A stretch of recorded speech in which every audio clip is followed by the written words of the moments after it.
Congress party इस प्रदेश के अंदर भ्रष्टाचार की जड़ है, जिसमें पेपर लीक मामला जिसके कार्यकाल में प्रारंभ हुआ था। भारतीय जनता पार्टी ने इच्छा शक्ति दिखाते हुए सारे प्रकरणों की जांच करवाई, 60 से अधिक लोगों को जेल भेजा गया। उसके अलावा उसमें अध्यक्ष सहित जेल भेजे गए। जिस पर भी किसी भी संस्था ने या बेरोजगारों ने जिस पर भी उंगली उठाई, उन सब की जांच की गई और उन सबको पारदर्शी बनाने का प्रयास किया गया। ये केवल पुष्कर सिंह धामी ही कर सकते हैं। मुझे लगता है कि कांग्रेस को उस समय को याद करना चाहिए जब 2016 में उन्होंने जो है ग्राम विकास अधिकारी भर्ती में जो है तो फर्जी रूप से जो है तो प्रमाण पत्र लोगों को नौकरी के बांट दिए थे। भारतीय जनता पार्टी की सरकार आते उसे स्थगित किया गया और किसी भी प्रकार से विरोधियों के साथ ठगी ना हो, इसके लिए भारतीय जनता पार्टी प्रतिबद्ध है और पुष्कर सिंह धामी जी इसके लिए प्रतिबद्ध है।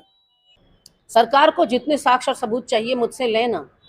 एक साल में लगभग 9 से 10 अगर भर्ती परीक्षाएं हुई हैं तो हर भर्ती परीक्षा आज प्रश्नों के घेरे में है, सवालों के घेरे में है और एक भी बेरोजगार युवा को उन भर्ती परीक्षाओं के बाद अगर नियुक्ति मिली हो तो सरकार सामने रखे। नियुक्ति तक नहीं मिली, खाली परीक्षा करने का आडंबर आप करते हैं, प्रपंच करते हैं और हर परीक्षा के बाद आप कुछ ना कुछ लूप होल छोड़ देते हैं, क्योंकि सीधे से कहिए कि आपका सरकारी खजाना खाली है, आपके पास तनख्वाह और पेंशन देने के लिए पैसा नहीं है, इसलिए आप जानबूझकर हर भर्ती परीक्षा के साथ इस तरह का कुछ षड्यंत्र कर रहे हैं। और उसके बाद जब युवा सड़कों पर उतरते हैं अपनी जायज मांगों को लेकर, सिटिंग जज की निगरानी में सीबीआई की मांग को लेकर कि सारी भर्ती परीक्षाओं की सीबीआई जांच होनी चाहिए, तो एक तरफ तो आप उससे पल्ला छुड़ाते हैं सीबीआई जांच से, वहीं दूसरी तरफ आप युवाओं को उनका अधिकार मांगने पर लाठियां भाजते हैं। लाठियां भाजने के बाद आपके प्रवक्ता इतने निर्दयी, इतने संवेदनहीन बयान देते हैं कि वो कांग्रेस की टूल किट है सारे बेरोजगार युवा और कांग्रेस पैसे देकर भाड़े पर इस भीड़ को ला रही है। तो